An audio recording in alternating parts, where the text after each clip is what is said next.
This KFAN podcast is sponsored by Builders and Remodelers, exclusive Twin Cities provider of Elements Windows. Get the highest quality windows at unmatchable value. Visit buildersandremodelers.com for more details. And just in case you missed it, it's the top 5 sports talkers of the day. Now, it's time for Dan Barrero's Top 5 at 5. Brought to you by Gutter Helmet of Minnesota. Never clean your gutters again. Learn more at gutterhelmetmn.com. Look at all the questions and comments coming in for Luigi and Mace. For example, this one is a cheap shot at Lavelle. Peter writes from Stillwater, where Luigi was last night. Dan, please ask Lavelle to use Mason's phone. It's so much clearer than the phone he uses. Well, let's remind folks again, Mace was not on the phone. He was at a Fargo studio. Yeah. Now, Lavelle occasionally does come into studio, but it's been a while. KFGO, 740 The Fan. That's where Mace was. And thank KFGO for their cooperation and hospitality in that regard. Radio Gold, awesome segment with Mace and Louie. Having Mace, writes Dr. Phil, and Louie at the same time as Radio Freaking Gold, please find a way to do it once a month or something of the sort. I could listen to a whole show of the two of them. And then there's this also from Dr. Phil. Question for Louie. My girlfriend and I will be traveling through St. Louis over the holidays. I have a patient who grew up there. I asked her if there's anything we need to make sure we hit while we're in town. She spoke of a spot called The Hill.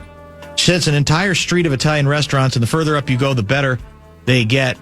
As well, I'm going to need Louie's recommendation. Do you know anything about The Hill in St. Louis? It's fantastic. It really is. In fact, Joe Gargiola's brother used to be a waiter at one of the restaurants. Is that right? Yeah, and Joe told me that, and I went to one of the spots up there, and it's just sensational. The former broadcaster for the youngsters, Joe Garagiola, was a legendary broadcaster, national, and then he ended up on the Today Show, baseball, the whole the whole bit. Yeah, that's a wonderful place. No question. The other good Italian spot is downtown Tony's. It's really unique because you walk upstairs.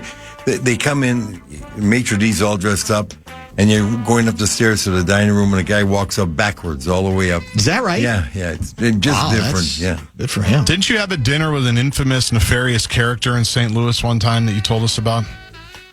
Which one?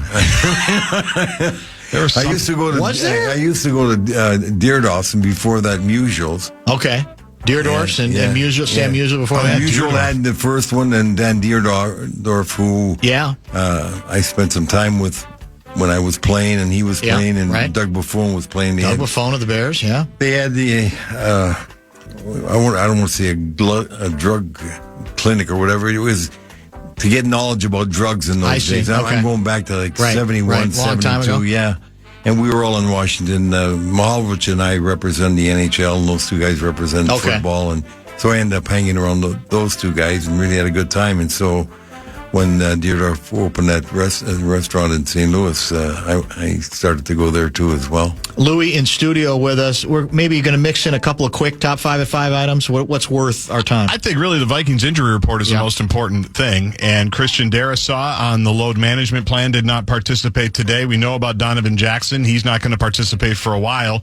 Here are the other injuries kind of from the game this past weekend. Michael Juergens, hamstring injury, did not participate. These are all offensive linemen, by the way. Yeah. Ryan Kelly, we know, concussion, not participating. Brian O'Neill, knee, not participating. We know he's week to week. And I think the other important one would be Andrew Van Ginkel, still not participating with a neck injury. So pretty much everybody that we knew or we were wondering about is still not practicing yet in England. Yeah, a quick note on the other WNBA semifinal series ended last night in an epic game. I wish more people would have watched it. I don't know what the numbers are going to be on it, but it was Indiana on the road, Game 5, against heavily favored Vegas, obviously. And Indiana, of course, is down Caitlin Clark. They're down how many? At least 2 or 3 starters, including Sophie Cunningham. Then late in the third quarter, they lost Mitchell, their best still healthy scorer, and they still took that game into OT. I mean, that was a team that showed grit, well coached the whole bit, and ultimately Vegas prevailed because they almost had to. But it was a very, very good ball game and a very good showing by Indy that had probably the best cheering section, most talented cheering section you could imagine. but obviously Clark's still out. So it's going to be, instead of the Lynx, it's going to be Vegas and Phoenix for the WNBA crown. And the finals begin Friday night. I think that's right, Friday night. October 3rd, that's Friday night. Very, very true. And also very quickly, the Browns have made it official what was pretty much reported yesterday. They're going with Dillon Gabriel, a rookie, third-round pick at QB against the Vikings. I don't think that's necessarily a huge surprise. I think most people thought that was coming.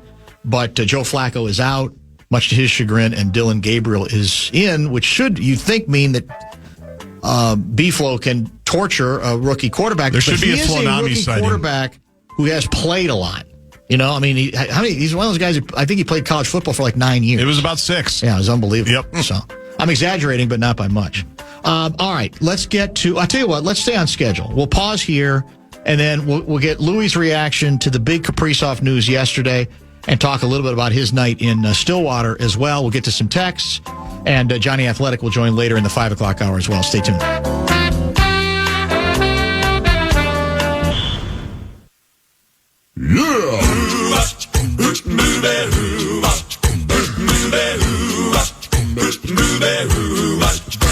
Well, she sneaks around the world from India to Carolina. She's a sticky-fingered filcher from Berlin down to Belize. She'll take you for a ride on a slow boat to China. Tell me, where in the world is Lou Nanne? He is in studio with us. Jonny Athletic will probably join about 5:45-ish or so. Louie, I tried my damnedest yesterday to give you proper credit when we had Bill Guerin on. And here's basically what I said yesterday when the news broke that the Kaprisov signing was official. I said, well, you know, if you go back to State Fair, Louie said $16 million ain't going to get it done. $18 million will, and that's where they're going to end up because that's where they have to end up. And so I said to Guerin, I said, well, Louie's pretty vindicated. He goes, well, not really. He said, because he said it had to be $18 million, and we settled on $17 million. I said, okay, I guess that technicality, but the point is he knew that your initial offer was not going to be enough. So he was very grudging about being willing to give you any credit. I believe the phrase, because I was listening, was "Don't kiss his ass." Oh, don't kiss his ass. That's right. That's don't exactly kiss his ass. Yes. That's how the whole thing started. He prefers that I kiss his ass. That's right. That's the which we all should. Well, that's what I was going to say. Yeah. We all should. Because I'm extremely excited about Kaprisov getting signed. I think you may be more excited than Guerin is. Yeah, I am, because he didn't want to pay the money. I was talking to him about it. I said, you are lucky, because if I'm agent, you're paying 18. And as a matter of fact, I said, if I ask you for the rink, you give me the rink, I'll rent it back. But you're right. But I'm so happy for them. And Bill and, well, Craig Leopold especially, they've got so much invested in this. And I said this before, and I'll say it again, outside of Connor McDavid, who I'm not going to put any farther ahead, but I rather watch Kaprisov than anybody. I like to watch McDavid as much, but there are other superstars in the league, but they're not as exciting as Kaprisov. So I'm not even saying whether you consider him the best player in the league. I consider him the most exciting player in the league, and that's what I'm talking about, and that's what he means to the fans of the Wild, and that's what was so important to get done. And, well, somebody owes me $50, and I'm trying to figure out who. I think it's LaPantha, because we were in Seattle last February when I was doing the Wild game, and Russell, Gorg, and LaPantha, and myself, and Jesse Myers. I think there was 5 of us there, and we were talking about Kaprisov having to sign, and they started around 12 million, 14 million. I said, you guys nuts? I said, this thing is easily 18 million. Or I said, over 17, 18 million. And LaPreza says, and I know it's him because I'm going to get witnesses. Somebody owes me the money. And he said, no way in the world would that kid get more than 16. I said, well, I'll bet you whatever you want to bet, I'll cover it. What do you want? And he said $50. And I said, well, I know I just made myself $50. That's not easiest $50 you ever made. I said, if I'm the agent, there's no way he's not getting 18, because I said 20% of what's coming up as a salary cap is going to be 19.1. And I'm going to say, well, you know, I don't have to push it the whole limit. And that's what Billy said to me when was stuck at 16. Doesn't he want to win? I said, Doesn't matter. The agent, it's not Kaprisov. No. Kaprisov would have probably signed for 14. Right. He's so happy to play. But the agent has to make a statement and say, and I really believe it's Kaprisov that okayed it at 17. I think the agent probably would have wanted to go to 18. But I really am so thrilled that Kaprisov said yes. But the fact is, we don't think about it. In 4 years, that's going to be just a little above average contract. People don't think of it that way, but that's the way the salary cap's moving, and that's why everybody shouldn't be so surprised by it, because when McDavid signs, it's going to be 19 or 20, whatever he wants to take. He'll get, he's in that position too. So, well, the percent, as you said, the cap's going up. I think most people think more than what was originally projected anyway. Right. So at the end of this thing, it's not going to stretch you. It's still a lot, obviously a considerable deal, but it's not going to hamper you quite as much, I think, as people assume on the basis of what they think they know now. I said this to Guerin yesterday. I asked him if he agreed that if the Wild hadn't been able to figure this out, that it would have set the franchise back 5 years. Do you agree? Definitely. There's no way they can get that kind of value back in the trade that's being forced. You never do, right? Now, here's a scenario that I was really worried about. I don't know if anybody's talked about it, but if he would not have signed and taken the gamble, which would have been ludicrous, but taken the gamble and played well, just assuming he didn't sign and played well and you're getting close to the trading deadline, what happens? If I'm Colorado, there's Carolina, but just like, let's just take Colorado, for instance. I look at my lineup and I got Natchez, who was a real good player, and he came in that trade for Ratinen. I say, I'll give you Natchez, I'll give you a first round and maybe another pick or something else, and I'll take Kaprizov without signing him. Because if I win a Stanley Cup and he doesn't sign with me after, who cares? He's gone. We've completed. We won. We got the cup. Right. And there would have been teams willing to take that bet. So you can never, ever get to the situation you want to get to, because teams would have been willing to gamble to win the cup, right, and give you something, but nice not full value. Again, like you said, full value. Close. You don't get back to it. Yeah. And that's what I was worried about all along. The longer this went, and if he was staying healthy and producing, the worse it was going to get. So when I heard that news yesterday, I was just ecstatic. Well, as you know, this is a double. I mean, it's almost like you celebrate yesterday because the alternative is disastrous, and you got it done, and that's a huge day. You re-signed the best player easily in the history of this franchise. But then, as you know, Louie, the clock starts or restarts again from that point forward, that you can't squander the talent, right? You have to then maximize by adding enough pieces or developing enough pieces around him where he is regularly at least making cup runs. I don't want to get greedy about winning a cup, but making playoff runs, that's the challenge now, right? You've taken the first step that you had to take, but now you've got to follow it with that second step, correct? All the more. Well, I actually think this is the second step. The first step is what Bill and the staff has done. The people you were talking about, the salary cap and taking that much of it, but he was ahead of the game in signing the other stars he's got in the team. So he's got the guys like Boldy, Faber, Eck, etc. They're stars signed to longer-term contracts with not exorbitant money, especially where the cap is going now. So he's got the space, besides having number two step, the most important step, getting signed. Now they got to do what you said. And there's going to have to be a piece or two or three to add between now and getting into those cup runs. But they will have the flexibility getting around deal time where they can add players. They do have younger players, so they got pieces to move and money to spend at the appropriate time. So that's why I'm really happy about it. And none of that matters if you don't sign him. Right. The whole thing unravels at that point. Yeah. I literally had people calling me saying, if he doesn't sign, they're going to give up their season tickets or cancel and do stuff. People, and that's what I talked about when Billy and I were having a nice talk one day, and I said, I'm telling you, I'm getting calls already, so please get them signed. But Bill did a masterful job, he and his staff, and I like the fact that Craig Leopold was up front right away. Craig was not he wasn't going to back down at all. He wanted everybody to know whatever it takes, we're going to do.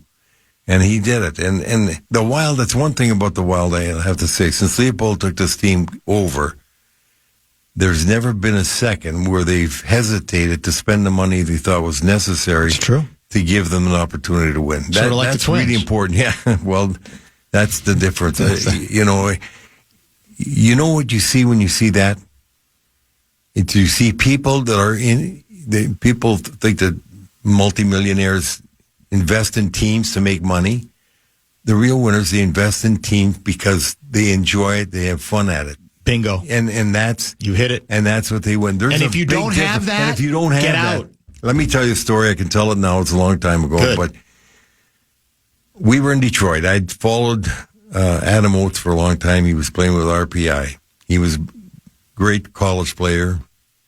And my guys were telling me about him. I said, I got to go see him myself. So I went and see him. I liked what I saw, and I followed him for a while. And I got close to the coach, too. As a matter of fact, at one time when I was thinking to change coaches, I had him as a candidate. Well, we got to the draft happened to be in Detroit that year. I'm not sure if I told you the story. And so we were in Detroit and the night before the draft. And I think I've got an agreement. I think I'm there. And Art Kaminsky was his agent. He calls me up and he's, Louie, we got to talk. So I go over and talk. He says, Detroit just came up with a $250,000 signing bonus. Yep. Which, I'm talking back, I don't know, it was 83, 84, whatever it was. So I said, okay, I'll get back to you. So I went back to my room, and Gordon and George Gunn were there for the draft. They came to my room. I said, okay, I've got an opportunity to sign Oates. He's got a $250,000 offer. If we match it, I think we get him. Gordon says, $250,000? No way. I said, Gordon, if I said to you right now that I can convincingly say we're going to lose $5 million this year, but we're going to win the cup, would you take that? He said, hell no. So I knew I had a problem. So I didn't get him. Detroit got him. Yeah. He became a Hall of Famer. He's the rest is history. Yeah. That's a great story. That's what the ownership has to be. Different mentality. Different mentality. Yeah, 100% true for sure. I hate to pick sides, but Louie will be proven right as this deal ages. The NHL minimum salary will keep climbing, and once the new CBA agreed on, that $1 million base salary he gets will have to grow. Smart move by his agent. What does that mean? The $1 million base salary will have to grow. Well, no, that can't grow. That contract's fixed. That's what I thought. And the reason why it's a $1 million salary is because they want to get the lump sum payments. Exactly. Invest money. It's all an investment type. You could take your money in different ways. Right. And when I was playing, I never had an agent for my first 5 years.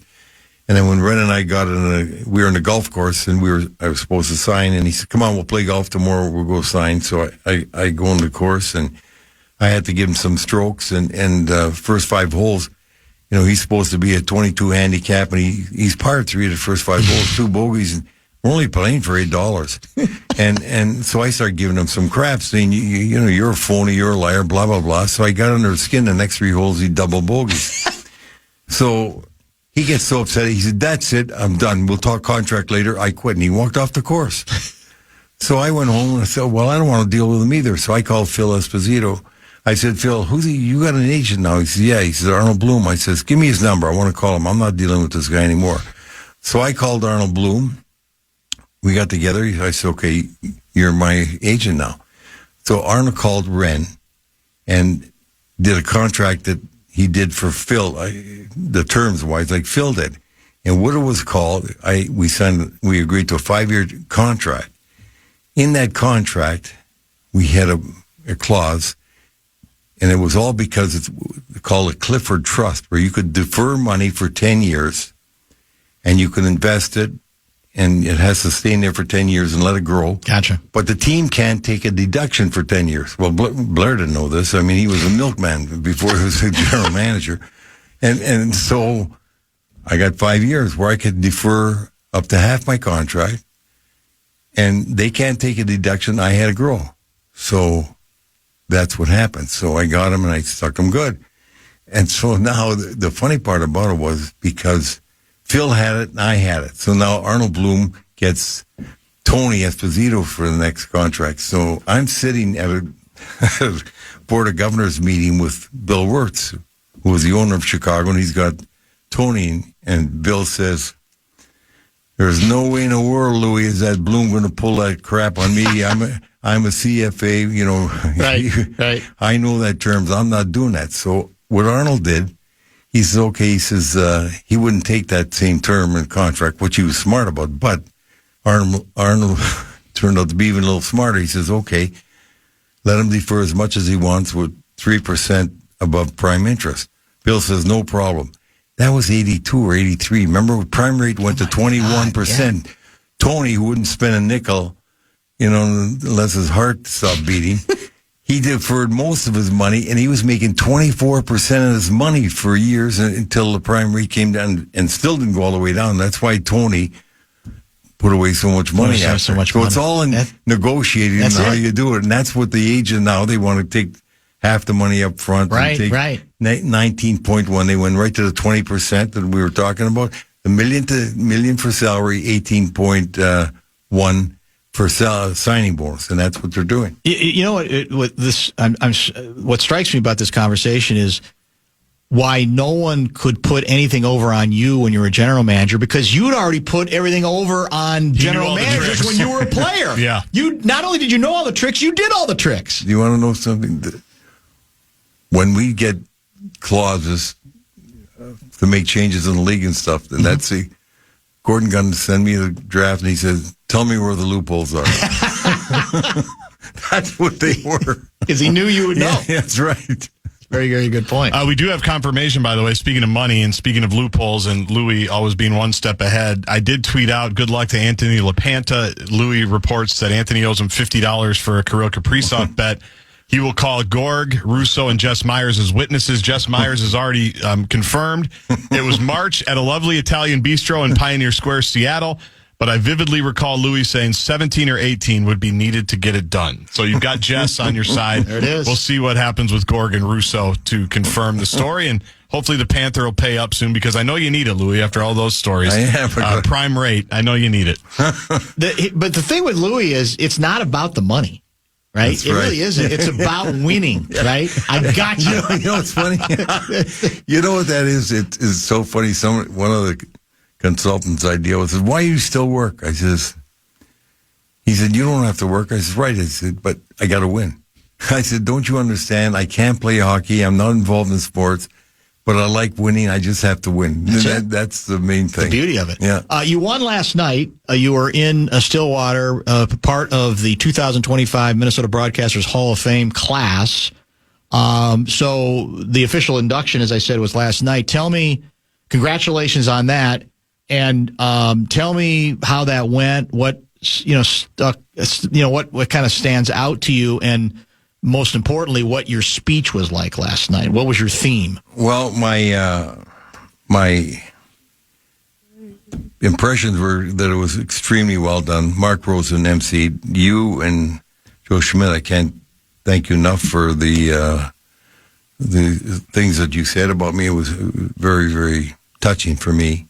It was a great night, very well done. All the other nominees were eloquent and quick, so it wasn't long. My speech was a little journey, and the journey was, I said, just let me bring in a quick journey. And I started with, in 1949, when I was 8 years old, I bought a dog. And my mother says, you got to get a license, so go down to City Hall and get a license. So I got on the bus, went down, came back, and I gave the license to my mother, and she's putting the collar on the neck of the dog. And she said, what did you tell him your name was? And I said, Lou Nanne. And she said, that's what I thought, L-U-T-H, Luth, because I had a hell of a lisp, So I said, we had no speech teachers there. In fact, we probably still don't in the Sioux. Yeah. And so she said, this, that, these, those, them. I don't want to hear that. I want this, that, these, those, them. And then I go on to talk about all the different things real quickly, where I worked, what I broadcast at, and just took them through a quick journey of my life that has gone by very quickly. And I said, not bad for a guy with a lisp that couldn't quite get his license straight. That's a great theme. That's a great theme. And by the way, the number of big name individuals who've excelled in communicating like you have and in broadcasting, it's endless. Like, the late great Bill Walton was, for many years on this show every year, generally around the Final Four time. And in Walton's case, it was a stutter. It was a stupendous stutter at one point in his life that he obviously similarly, he overcame that. And, what do you think of Bill Walton stuttering or hesitating when when I'm associating listening to his words and conversing with him? No, he was like a master communicator and he just did it. And again, I'm sure he got drilled. He worked on it.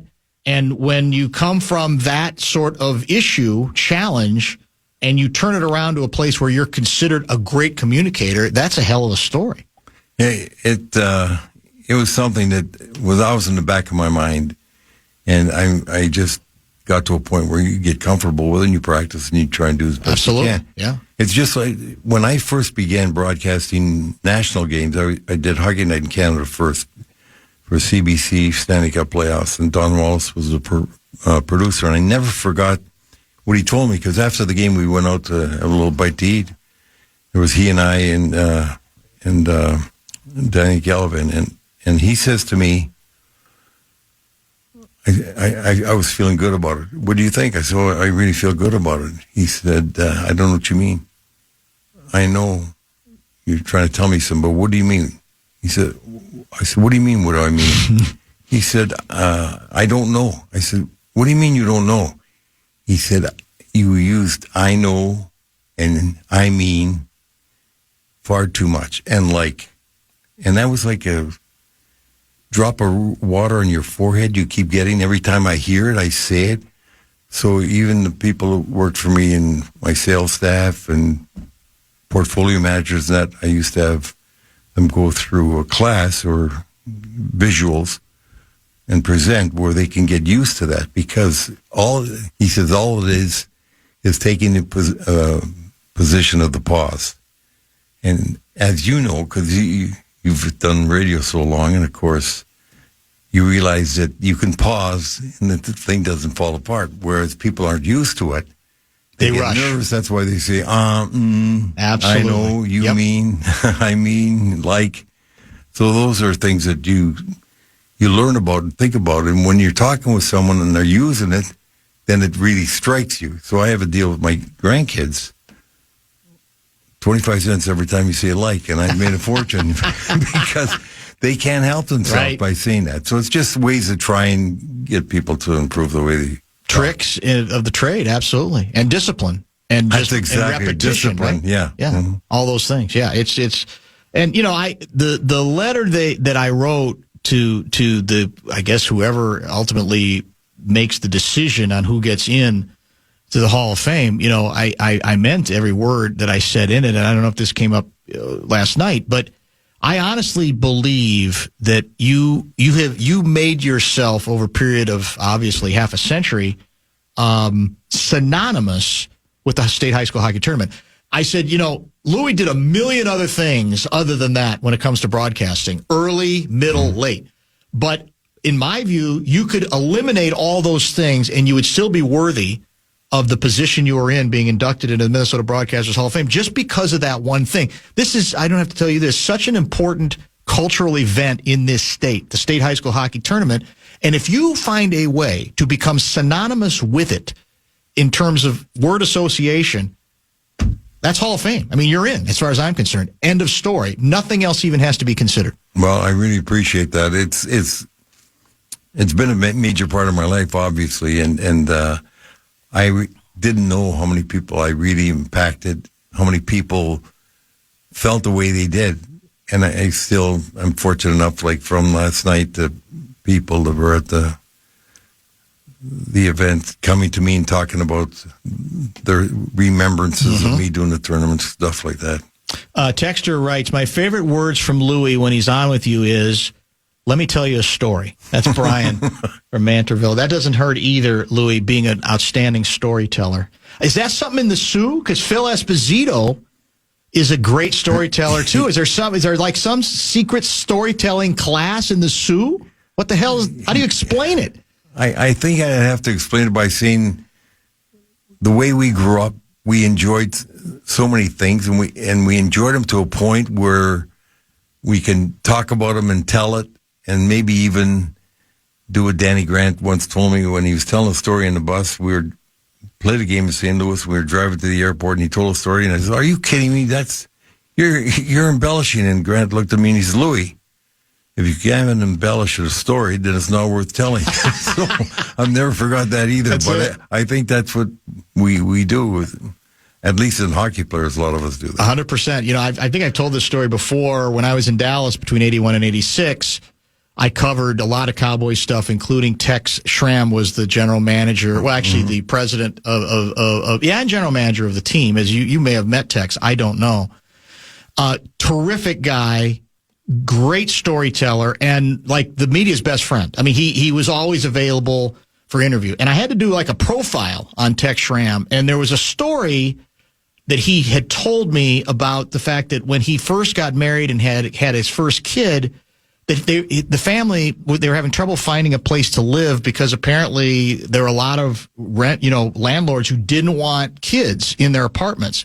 And he eventually got so frustrated, he put an ad in the newspaper. This, I think, might have been in Austin, Texas. I don't remember where.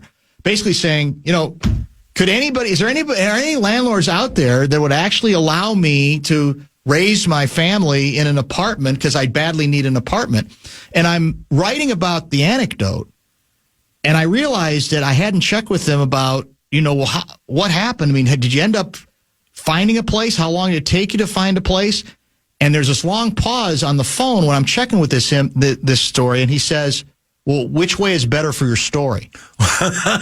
Same concept. That's it, yeah. Understood that you're looking for a little embellishment is okay too. So, congratulations. Thank you very much. Appreciate you, my friend, as always, as you know, and I'm glad it went so well last night. And we're on the brink of the season, so we're going to get pretty close to the time where you're back every week. Right.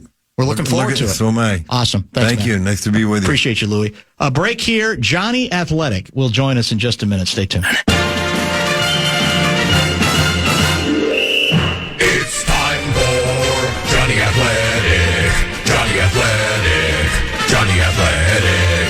And he's on the Dan Barrero right now. That is a nice package. Urgent request to the hockey community to perhaps reach out right now if you have something you'd like to say to our next guest. Bradshaw and Bryan KFAN text line is open at 646-86. That's 646-86. Jonny Athletic joins us via the Connecticut Water Systems hotline. Has it been a tough couple of days for you? Not really, Dan, because honestly, the way that I look at it is the Wild had to beg and plead and bribe this guy to stay in the state of hockey. I thought he would want to take a discount. I thought that, it was so wonderful here that he would just sign up for whatever he could so that he could be around the lovely hockey community. And in the end, what we learned is it took another $1 million a year, right, to get him to stay here. So I don't know how that really reflects on this hockey community. What do you think about that? $17 million, not enough. He needed that extra $1 million. $18 million a year. He needed it. Yeah, think about it. Like literally, like they had to get on their knees and like scrape the couch cushions to throw everything they possibly could at him. And it almost wasn't enough. I mean, it went right down to the 11th hour, right? And like he's finally like, all right, I guess I'll take it. But I would be worried about that if I were a Wild fan. Seems like a little bit of a taunt. By the way, the first Wolves preseason game is when? It is Saturday. So October 4th in San Diego. So it's right around the corner now. There are already like 9 themes that have been advanced by various individuals, including within the organization, about what we're looking for, what we're looking to improve, what we're supposed to be about regarding the Wolves. Give me one that you think has some salience and some meaning, that isn't just lip service, but is an important I guess, theme or thrust to the conversation going into preseason basketball for your favorite team? Yeah, I mean, certainly there's transition offense and then just perimeter defense overall. So I'll go with defense mostly, though, because I do think that has been a constant talking point over the last couple of days. They were very good defensively last year, but they were not what they were 2 years ago.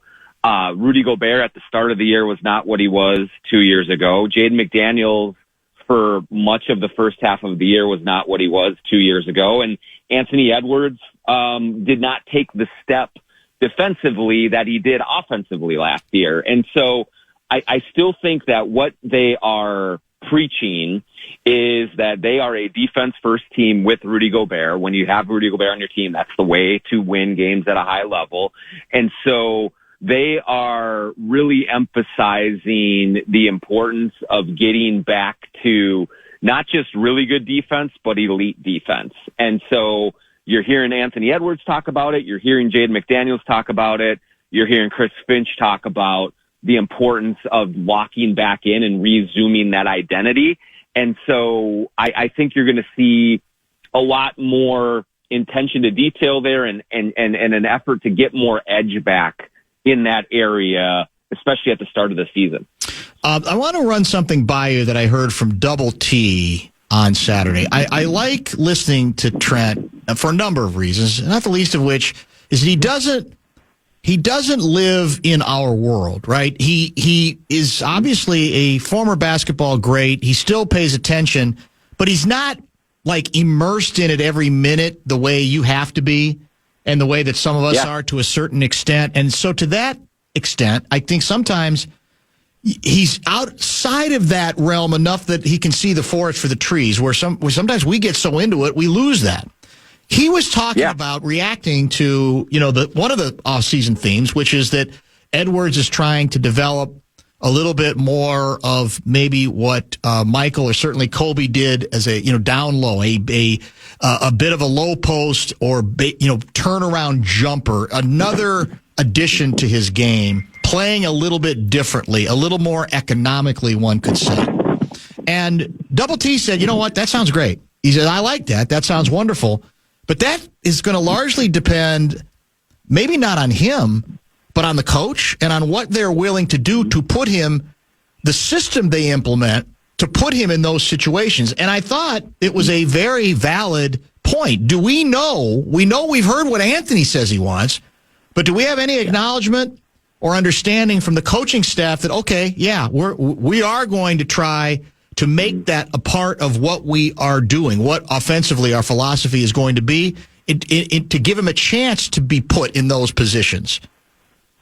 Yeah, it's a great point by Double T, and certainly one thing to really watch, I think, especially early in the season, because I do think that there is potential, Dan, for there to be a disconnect between what Chris Finch wants and believes is the right way forward for Anthony Edwards and what Ant believes is the right way forward for him. And what Finch has said already this on media day was essentially like, look, it's great that Ant is working on adding things to his game. That's important. That's what all great players do, and they believe that they can do. But what I want most is for him to be great at what he already is great at, meaning three-point shooting, meaning getting to the rim. He's got to finish better once he gets there, but he gets to the rim at an elite level. And so what Finch is kind of messaging is, don't get caught up in trying to become too varied and versatile and forget about what got you to this point of second-team All-NBA, rising star, all this, and that is that he was a great three-point shooter and a really punishing driver. I do think, though, where you will see it the most, and where I think that Chris Finch is very open to it, is in crunch time situations. Yep. They really struggled in the regular season last year with that, and a lot of it ended up with Ant shooting some kind of step back three, or trying to drive into double teams and triple teams and force things that way, and it didn't really work out well.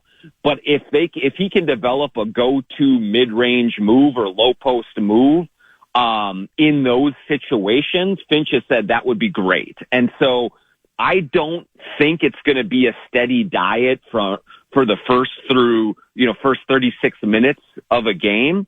But I do think in the last 4 to 5 minutes, if that is something that Ant can go to, I do think there will be openness on Chris Finch to do it, but I don't think he wants that to become a dominant part of Ant's game right now. Another point that Double T made, it is his opinion that in order to advance above and beyond that question of being put in the right situation, it is his belief that Edwards needs to handle the ball less, that it is a requirement. If you talk about Jordan, you talk about Kobe, they handled it, obviously a decent amount, but they really didn't run it, usually, right? And, of course, they played in a very unique offense, the triple post that no one else has been able to, the triangle that nobody else has been able to do, maybe because they didn't have Michael or Kobe. But that's his other concern, that he thinks you have to get the ball out of his hands more, where he is continuing the trend of trying to occasionally play off the ball. Is that the blueprint? Is that what the Wolves believe? Yes, definitely on that front. Double T and Finch are in lockstep when you talk about what they can do to make life easier on Ant, especially in those crunch time situations. There is a lot of discussion about the ball being in Mike Conley's hands a lot more and the ball being in Julius Randle's hands a lot more to kind of initiate the playmaking. And as everyone is emphasizing, Ant, that does not mean that the ball is not going to end up in your possession to get the final shot. But what that means is it's going to be easier to sort of organize the offense and exploit weaknesses on the defense by having it kind of come to you in the flow and within a set. And so a lot of times we have seen Ant just go get the ball, bring it up, ISO, go that way. And so what they are really putting much more emphasis on in this training camp is, hey, we've got to get other people involved in that end of things so that it is easier for you to get the ball in spots that you can really take advantage of. Can we take a quick pause and then talk some Vikings? Absolutely. Awesome. Let's give Johnny a little break, and we'll get a couple of spots in, and then we'll come back and talk purple, as we did much earlier in the show with Adam Thielen. More Jonny Athletic next.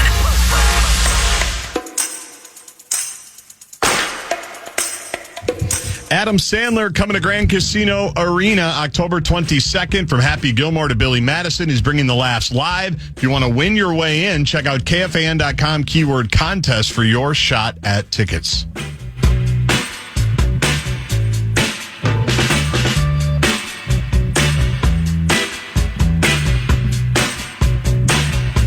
The Fan has learned the Vikings will take on the Cleveland Browns in jolly old England on Sunday morning, our time. Pre-game show will start at 6:30 on the Fan. Opening face-off just about 8:30. Jonny Athletic is back with us to talk a little bit of purple and whatever else we have time for in our remaining minutes.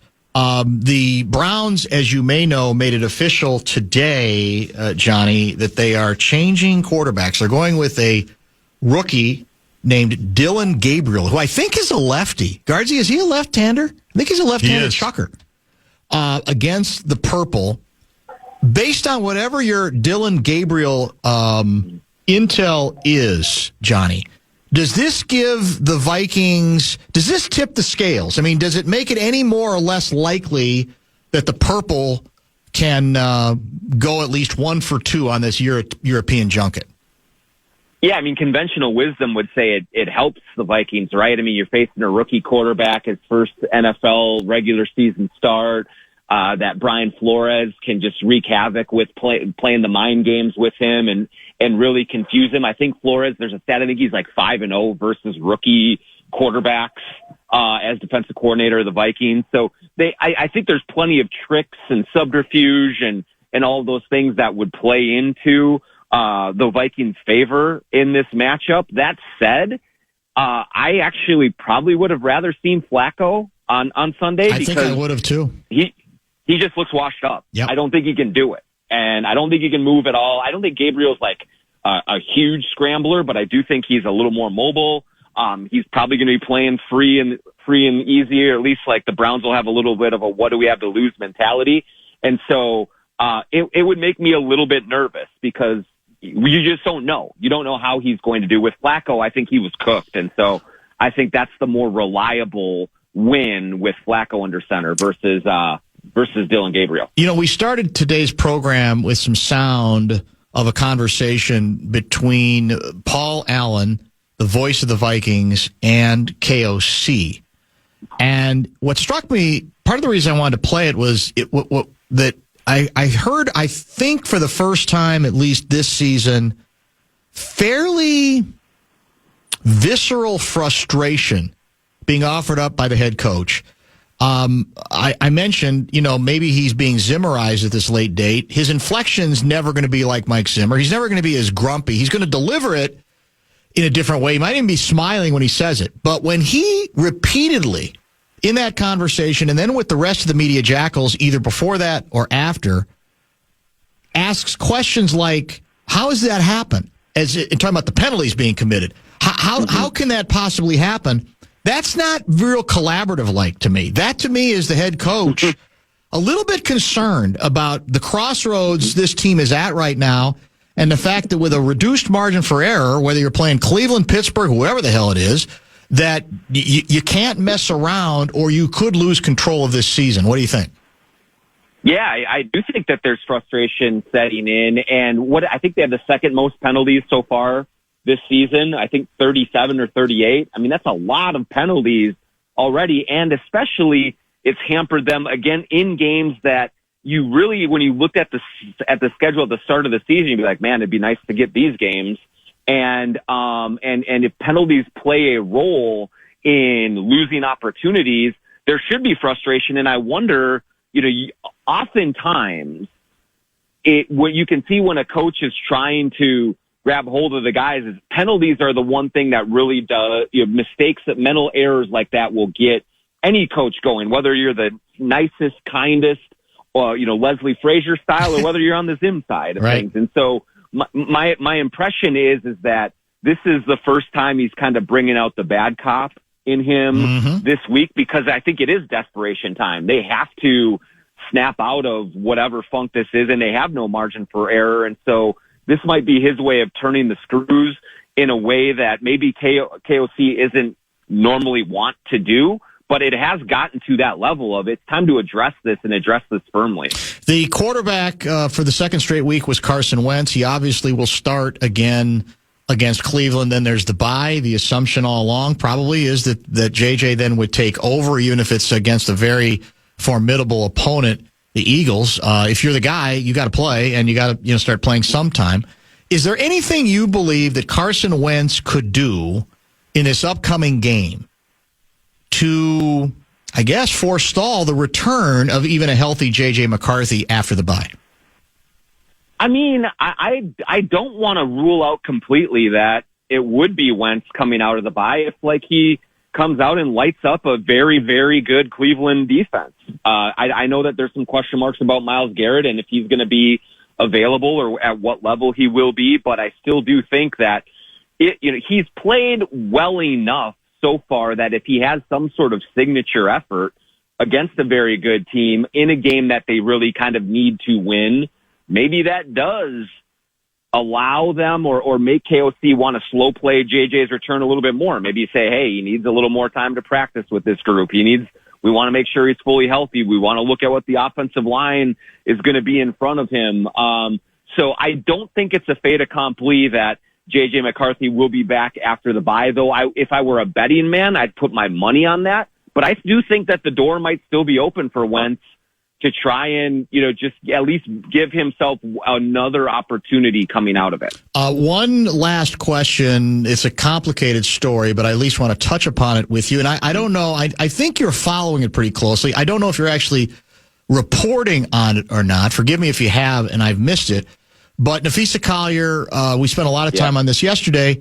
She goes scorched earth on the commissioner and leadership and so forth.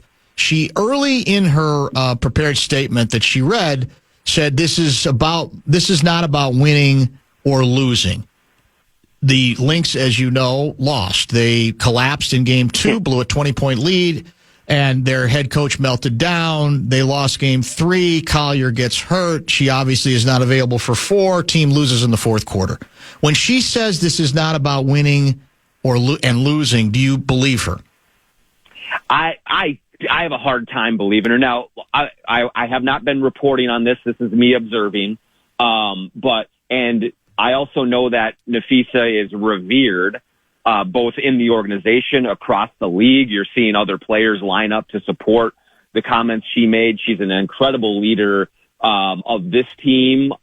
She's also, a part of the Unrivaled and has built that thing up into a real thing for women's basketball. So, she deserves all of the benefit of the doubt, with everything that she says. And there was a lot of what she said in that statement that I agree with. I don't think the commissioner is equipped to lead this league right now at this point. I think that there are major changes that need to be made. That said, yeah, it's not about when. Would she be making the exact same statement if they had won the championship? I don't think so. I think that there is a competitor in her that is probably feels like she was fouled, doesn't like, she's been harping on the referees for a long time.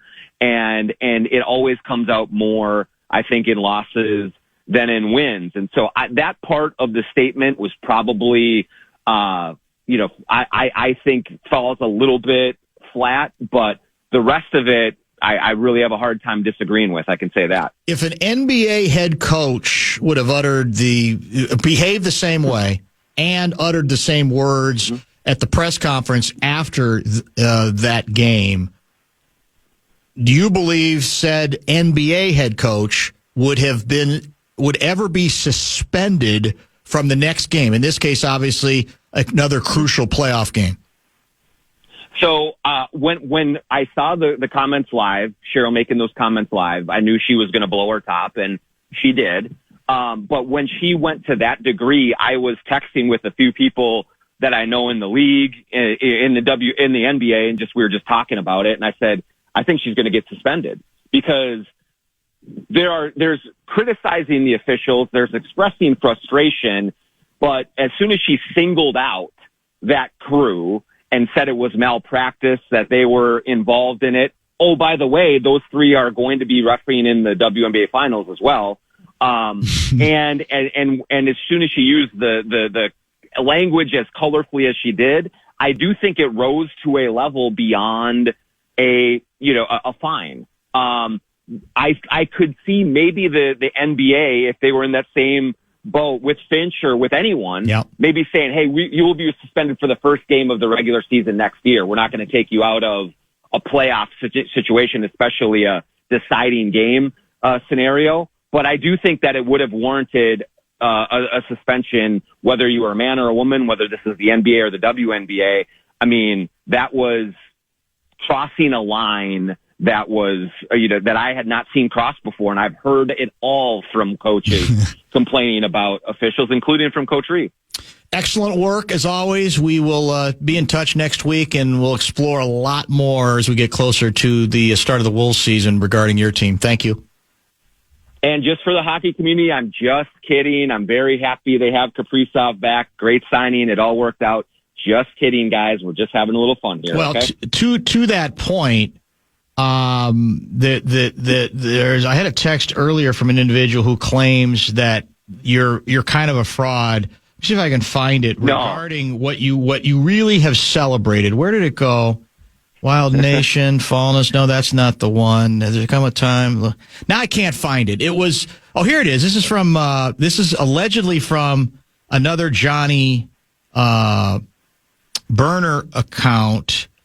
Now that Kirill has signed, can Jonny Athletic resume his taunting of Wild Nation? I think he's been going little light on trolling the Wild fan base, sensing they were ready to jump. Fallness can lower his medication. That's from Alan in Afton. He describes himself as another Jonny Athletic burner account. Yeah, fair. It was fair. Like I did. People were tense, Dan. I could feel that even in the hockey community that generally loathes me. So I was trying to be nice. I was actually proud of myself in the moment off the top of that segment, Dan, that I came up with that, because I was not planning on going that direction. It just came naturally to me. Yes. And I felt pretty good about it. But I also know how tense it was over there for a while. And so, hey, I love you guys, hockey guys. Just kidding. We're just having a little fun around Andy here. in St. Paul. Dan, just like a lot of NBA players, Jonny Athletic is full of it. We all know one of his greatest sports experiences was a Gopher hockey championship in St. Paul, and not either of the Western Conference gentlemen's sweeps. Does he have a point? That was 23 years ago. It's 100% true, Dan. But I was not even in the building. I was with my dad and some high school friends at McGovern's across the street watching the game. Close enough. I'm telling you, man, when they scored the game tying goal and then the game winning goal, I mean, there was beer flying everywhere. We were partying in the streets. We had a great time. That was an awesome time. Sorry to disappoint the hockey community out there who thinks I'm always against them, but he is very right about that. You weren't part of the Dinkytown riots, were you, the year we lost and were eliminated? No. Okay. No. Definitely wasn't burning any couches or flipping any cars or anything like that. Yeah, I just celebrate our victories and embrace my hockey brethren arm in arm, and I'm sure they will do the same after the Timberwolves win the title this year. Get off me! Thank you, Johnny. All right, thanks, guys. Jonny Athletic helping us out. The Get Off Me still, it gets me every single time Gaardsy plays it. We'll wrap things up. Show Wrap brought to you by American Pressure, commercial-grade pressure washer since 1975. It's the bumper-to-bumper Show Wrap. Very busy program today, and what that really means is that tomorrow's show will be a little more balance to it, perhaps. A chance maybe to spread our wings a bit, a little less guest intensive. Sean Salisbury is scheduled to join us tomorrow. The inbox should be opened tomorrow as well. Right now, those are our only regular bits. And that means we'll probably include Ode to a Dead Guy that I had originally intended to get to today. But we will get there. Want to thank an outstanding array of guests today. Adam Thielen checking in from across the pond. Mace checking in from Fargo yet again. Louie crashing the Mace in your face party between 4:45 and about 5. And then staying with us to talk about the Kaprisov signing and his own Hall of Fame induction into, and by the way, it is official. He has reached double digits. Wow. On Halls of Fame. Makes sense. He's either at 10 or 11. I don't even think he could remember, but he's already in double digits. It doesn't surprise me. I don't know what's left. But a good conversation with him. And we also want to thank Jonny Athletic, who gave us some time as well. So a very busy show that will be followed by Vikings X's and O's. So will this be, part of the conversation will be what we played, about 3 minutes of X's and O's, I guess the interview between PA and KOC at the start of the show, correct? That is correct. But there will be obviously more to it as well. So we look forward to that on the way home tonight, and we look forward to visiting with each and every one of you tomorrow, beginning at 3 o'clock. I think this heat wave continues through Sunday, and then we get rain. Is it Sunday night into Monday, and then we're into the 60s. That's still not bad. It's October. It's October. You got to take it. You can't beat it. No, I'll take each and every one of these days. Thank you for watching today. Thank you so much for listening to the program, and we will start it all over again tomorrow at 3. Thank you for the memories. Thank you for the great time. We love you, Dan. Well, go Twins. Thank you for the airtime, and I'll talk to you soon.